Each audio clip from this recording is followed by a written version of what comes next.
권리산정 기준일을 후보지를 지정도 안 했는데도 불구하고 일괄적으로 지정을 하면은 이게 당연히 문제가 생겼죠. 이때까지 지어서 준공이 났습니다. 자, 이런 사람들은 분양권을 못 받습니다.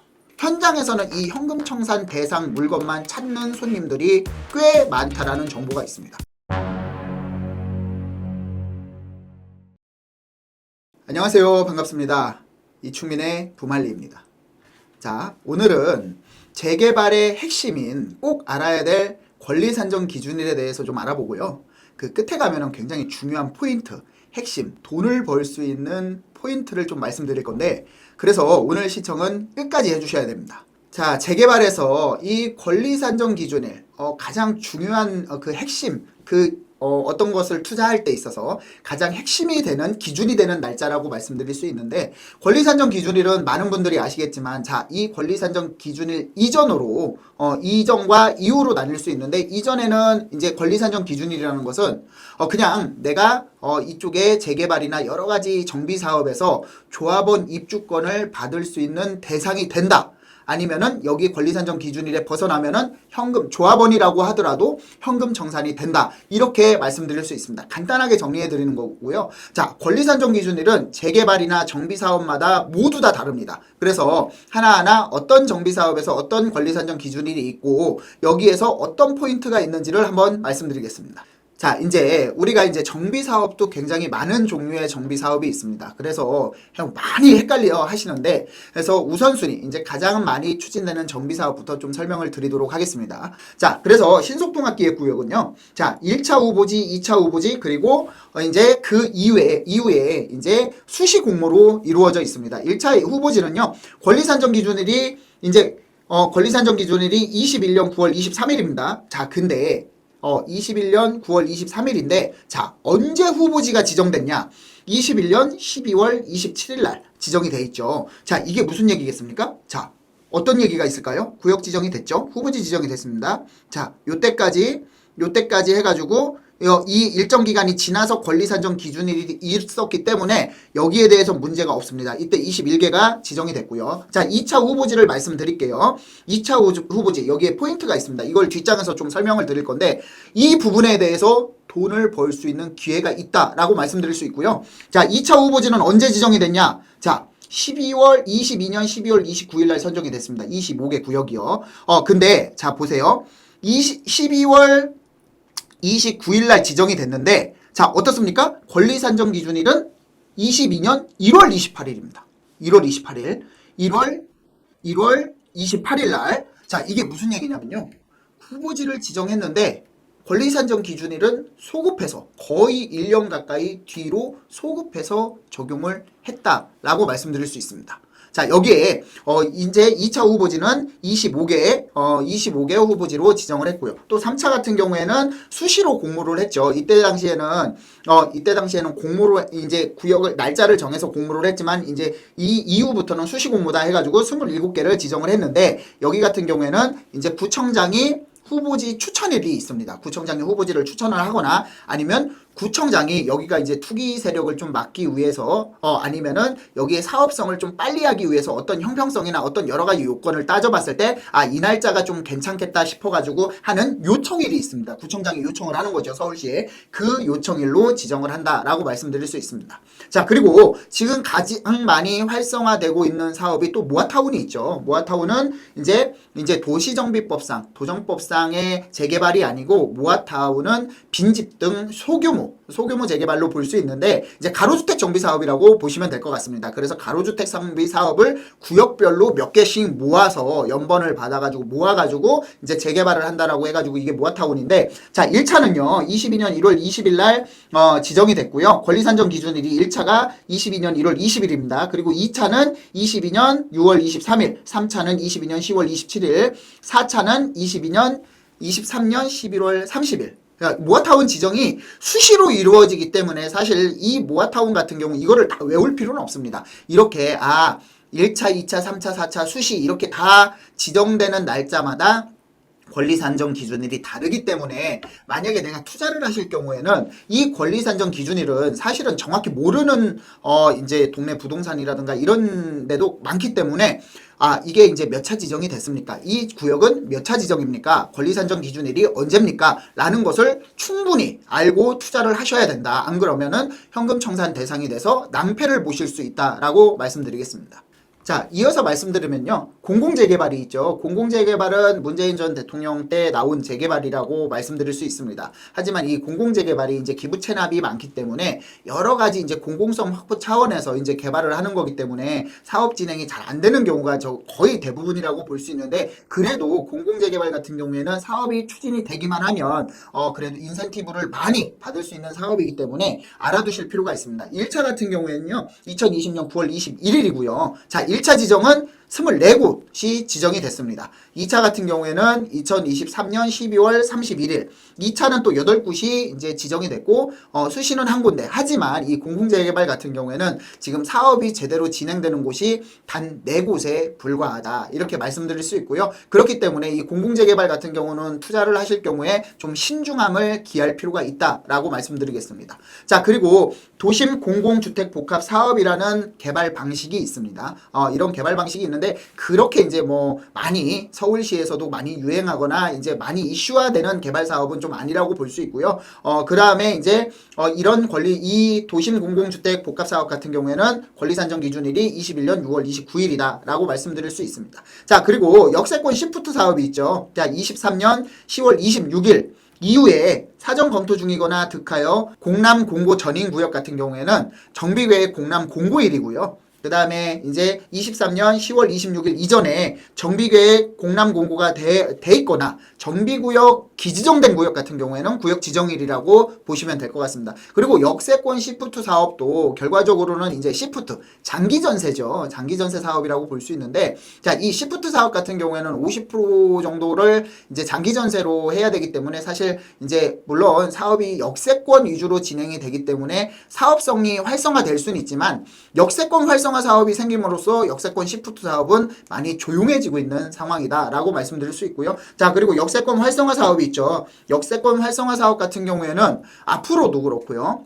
과거에도 그렇고 현재에도 그렇고 앞으로도 굉장히 좀 많이 추진되거나 활성화될 사업이라고 좀 말씀드릴 수 있습니다. 역세권 활성화 사업 같은 경우에는요, 1단계 확대 사업, 1단계 사업 대상지가 9곳인데, 자, 25년 2월 14일 날이 이제 권리 산정 기준일이다. 이렇게 말씀드릴 수 있습니다. 자, 지금 이 자료화면은요, 제가 가져온 이유는 권리 산정 기준일이 꼭 어느 날짜로 정해져 있다라는 게 아니라는 것을 보여드리기 위한 자료라고 말씀드릴 수 있습니다. 자, 보시면은요, 같이 지정이 됐습니다. 같이 지정이 됐는데도 불구하고 구역별로, 자, 서대문구의 홍제동 같은 경우에는요, 4월 30일, 24년 4월 30일인데 요게 밑에 뭐라고 써 있냐면 자치구의 요청일로 써 있습니다. 자, 제가 뭐라고 말씀드렸죠, 아까? 자, 이 자치구청장이 여기가 투기 세력이나 아니면은 조합원의 이익이나 이런 여러 가지 면에서 어떤 요일 기준으로 해서 이 요일 기준으로 했을 때 유리하다라고 판단이 되면 구청장이 추천일을 추천할 수 있습니다. 그래서 자치구 요청일로 돼 있고요. 자, 그리고 또 동작구의 사당동 일대 같은 경우에는요, 여기 같은 경우에는 10월 7일 자치구의 추천일, 그러니까 요청일과 추천일에 구분이 된다라고 볼 수 있기 때문에, 자, 이게 무슨 얘기냐면 같은 한 번에 구역 지정이 여러 곳이 지정이 되지만 결과적으로 이 구역마다 이제 권리 산정 기준일이 달라질 수 있다라는 점, 이 점에 대해서는 중요하게 좀 생각을 하셔야 됩니다. 여기 간단하게 읽어드리면, 서울시는 지분 쪼개기, 갭 투자 등 재개발 후보지 투기 세력 유입을 원천 차단하기 위해서 1차 공모 후보지 21년 12월 28일 당시 안내한 대로 올해 선정된 후보지는 권리 산정 기준일을 22년 1월 28일 날로 적용하고 24년부터, 자, 지금이죠. 24년부터 선정되는 후보지는 자치구 추천일 또는 별도 요청일을 권리 산정 기준일로 추천일을 예정이다 라고 적혀 있습니다. 그렇기 때문에 앞으로 지정되는 것은 권리 산정 기준일이 전부 다 다를 수 있다 라고 말씀드리겠습니다. 이어서 말씀을 드리면 화면창에 뉴스가 하나 보이시죠? 자, 끝까지 시청해야 되는 부분이 여기 지금부터 말씀드리겠습니다. 권리 산정 기준일 신속통합기획구역 2차에서 굉장히 좀 문제가 좀 많이 크게 나타났습니다. 일괄적으로 권리산정 기준일을 후보지를 지정도 안 했는데도 불구하고 일괄적으로 지정을 하면은 소급 적용해서 권리산정 기준일을 지정하겠다. 사실 그때 당시에 뭐 위헌이다 뭐다 막 굉장히 이슈가 많이 됐었는데 이게 당연히 문제가 생겼죠. 당연히 문제가 생겼습니다. 그래서 뉴스에 어떻게 나왔습니까? 자, 보시면요.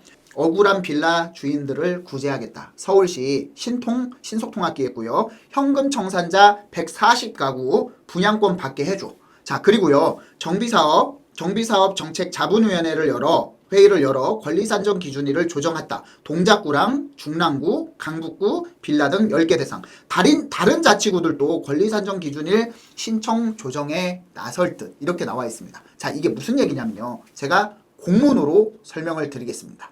자, 아까 신속통합기획구역 2차 후보지 어떻게 됐습니까? 자, 2차 후보지는요. 2차 후보지 권리산정 기준일이 22년 1월 28일입니다. 1월 28일. 자, 그런데 후보지 지정은 언제 됐어요? 후보지 지정은 22년 12월 29일 30일 날 됐습니다. 자, 이게 무슨 얘기냐면요. 자, 이때 후보지를 지정했는데 이 안에 이 안에서 어떤 행위를 했던 사람들은 당연히 못 봤지만 이때부터 해오던 사람들 있죠. 자, 예를 들어서 우리가 설명을 드릴게요. 간단하게. 자, 제가 단독주택에 살고 있습니다. 단독주택에 살고 있는데 자, 여기서 내가 다세대 주택을 지어가지고 분양을 할 수도 있고요. 내가 땅 주인이니까, 집주인이니까. 자, 100평을 가지고 있어서 15개에서 15개로 다세대 주택을 지어서 분양을 했습니다. 자, 아닌데, 그러면 또 다른 경우, 15개를 지어가지고 또 내가 세를 받습니다. 자, 근데 무슨 얘기냐면요. 이때부터 허가를 받죠. 건축 허가를 받습니다. 건축 허가를 받는데, 이때까지 지어서 준공이 났습니다. 준공이 났어요. 자, 이런 사람들은 분양권을 못 받습니다. 이런 사람들은. 자, 그리고 또 예를 들어서 건축 허가를 냈죠. 내가 이 땅을 가지고 있고 내가 여기 단독주택을 살고 있는데 내가 나중에 뭐 2년 뒤에 아니면은 몇 년 뒤에 내가 여기에서 월세를 받기 위해서 또는 어떤 거를 하기 위해서 건축 허가를 미리 받아 놓습니다. 허가를 미리 받아놓고요. 2년 내에 착공을 들어가게 돼 있습니다. 2년 내에. 그리고 연장을 할 수 있습니다. 자, 근데 착공을 안 하고 있었어요. 착공을 안 하고 있는데 딱 묶여버렸네. 자, 이 사람들은 어떡합니까? 이 사람들은 어떻게 구제를 해줄 겁니까? 얼마나 억울한 사람들이 많겠습니까? 물론 투기 세력을 막는다라는 것은 사업성을 좋게 하기 위함이고 그리고 조합원들의 동의를 빨리 받기 위해서 현명한 방법인 건 맞습니다. 하지만 자, 우리가 형사소송법에 있죠. 10명의 범인은 놓치더라도 1명의 억울한 사람은 만들지 마라. 있죠. 자, 이런 분들 어떡할 겁니까? 이런 분들. 그러니까 얼마나 많은 민원이 들어갔습니까? 그리고 그렇기 때문에 아까 뉴스에서 신문기사에서 말씀드렸듯이 동작구라든가 중랑구라든가 이런 데는 이런 부분들을 받아들여서 전부 다 구제를 해줬습니다. 자, 그리고 광진구도요. 광진구도 어떻게 됐냐? 이렇게 전부 다 현금 청산 대상자들한테 이 공문을 보냈습니다. 권리산정 기준일 조정 신청 안내서. 이게 무슨 얘기냐면 21년부터 23년 선정된 신속 재개발 후보지 내에 아래 요건을 충족하는 자. 그러니까 이게 무슨 얘기냐면요. 원래 신속통합계획을 지금 어떻게 묶였냐면 22년 1월 28일까지. 자, 22년 12월 29일 날 구역 지정이 됐는데 22년 1월 28일까지 어떻게 됐냐면 자, 준공검사 사용 승인이 나지 않은 건축물에 대해서는 현금청산입니다. 현금청산인데 자, 이거 어떻게 되냐면 이거를 자, 착공 신청 완료로 완화해 주겠다라는 겁니다. 이 요건만 맞으면 어느 정도 요건만 맞으면 자, 그래서 이게 전부 다 받아들일 수는 없습니다. 제가 왜 여기서 지금 돈을 이런 부분들이 있냐면 현장에서는요. 지금 어떤 상황이 벌어지냐면 현장에서는 이 현금 청산 대상 물건만 찾는 손님들이 꽤 많다라는 정보가 있습니다. 이게 무슨 얘기냐면요. 현금 청산 대상이 지금 서울시의 분위기가 이렇게 많이 바뀌고 있고요. 받아주는 자치구들이 많이 늘어나고 있으면서 구에서만 서울시에 올리면 서울시에서는 많이 이제 받아주는 그런 분위기가 형성돼 있습니다. 자, 그러니까 지금 현금청산 대상, 지금 조합원 입주권 나오는 물건과 비교했을 때 20% 이상 저렴하다? 30% 이상 저렴하다. 자, 10억짜리가 조합원 입주권 나오는 물건이 10억이다. 근데 현금청산 대상 물건이 7억에서 8억이다. 이러면은 20-30% 저렴하게 물건을 사서 조합원 입주권이 나오면 3억에 2-3억의 프리미엄을 갖고 가는 거고, 미리 갖고 가는 거고, 또 만에 하나 안 나온다 하더라도 현금청산이 됐을 경우에 감정가가 20-30% 조합원 입주권, 왜냐면은 지금 감정가가 대부분 정도 어느 정도 예상가가 있기 때문에요. 충분히 가능하다라고 보고 있습니다. 그렇기 때문에 이런 물건들을 좀 찾는 분들이 꽤 있으시다. 이게 암암리에 좀 이렇게 조용히 알고 계시는 분들은 조용히 지금 거래를 하고 있는 분위기고요. 그렇기 때문에 여러분들도 만약에 이런 부분에 관심이 좀 있으시다면 한번 이런 부분은 충분히 도전해 볼 만하다. 이런 가치가 있다. 제가 말씀드리고 싶습니다. 이 부분은 분명히 이제 그들만의 리그고 그들만의 알고 있는 분들, 자신할 수 있는 분들만의 투자처다 보니까 그런 틈새 상품이다라고 말씀드릴 수 있고요. 이런 부분들을 재개발 이 2차 선정 구역에 한번 들어가셔서 25개 구역이 있죠. 이 지역에서 요런 한번 좀 사업성이 우수한 지역들로 인해서 우수한 지역들을 좀 검토해 보셔서 그런 지역들을 좀 발품을 파신다라고 하면은요. 충분히 성산이 있습니다. 그렇기 때문에 이런 부분을 꼭 말씀드리고 싶었습니다. 자, 지금까지 재개발과 이제 여러 가지 재개발 도시정비 사업에서 가장 중요한 권리산정 기준일, 내가 입주권을 받느냐, 현금청산이 되느냐, 이 부분에 대해서 가장 중요할 수밖에 없죠. 그래서 이 부분에 대해서 좀 설명을 드렸고요. 자, 현금청산 대상이라고 하더라도 꼭 그렇게만 받아들이지 마라라는 것을 제가 마지막 한 5분 정도 설명을 드렸습니다. 그 이유에 대해서도 그렇고 지금 분위기에 대해서도 그런 말씀을 드렸기 때문에 이 부분을 충분히 공감하신다면 지금 현장으로 바로 달려가셔도 좋을 것 같습니다. 자, 오늘은 이것으로 마무리하겠습니다. 감사합니다. 시청하시고 농산 쪽에서 뭐든지 좋습니다. 그래서 궁금하신 부분이 있으면 댓글로 남겨주시면은 현실적으로 컨텐츠를 만들어 가지고 한번 촬영하는 그런 시간을 계속 갖도록 하겠습니다. 오늘은 여기서 마무리하겠습니다. 감사합니다.